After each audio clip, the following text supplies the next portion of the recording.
Hello boys and girls, and welcome to hooplakidz Lab, making science super fun and super simple. Today we're going to show you a wacky water experiment that I think is really clever. All you're going to need to conduct this experiment is a jar of cold water, a jar of hot water, some blue and red food dye, a plastic card and a dish. Make sure that one of your parents is around to give you a hand with this experiment. The first step is to pour the red food dye into the hot water jar, and then very carefully stir it around to mix the colour. Then use some of the blue food dye to colour the cold water. This means you'll have a jar of cold blue water and a jar of hot red water. Make sure that the water goes all the way to the top of the jar so that it's almost spilling out. The first step is to put your cold water jar inside your dish, then carefully cover it with the plastic card. The next step is to turn this jar carefully upside down. You'll see that the vacuum formed inside the jar holds the card onto the surface. Then have your mum or dad place the hot jar of water into the dish and carefully place the cold jar on top. You'll need to go around every side of the jar and make sure that the edges line up perfectly. Then get someone to very carefully pull out the card from in between the jars.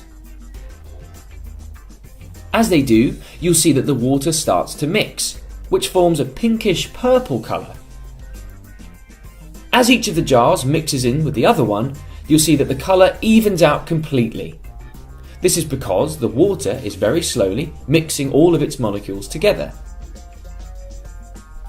Now try this. Take the jar of red hot water, place the card on top, and repeat the same steps.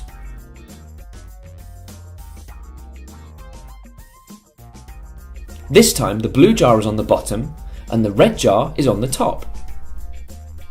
Have someone very carefully remove the card from the middle, and this time you'll see that the jars don't mix. So why is this? Is it the colours? No, it's not. In fact, the hot water has a different density to the cold water. It's very slightly less dense than the cold water and so sits on top. When we compare them side to side, you'll see that the reaction is completely different. This is because the cold water in the first experiment is more dense than the hot water, and so sinks straight through all the gaps between the molecules in the hot water. And there we have it, a really simple, really cool science experiment. Show it to your friends and they'll have no idea how it works.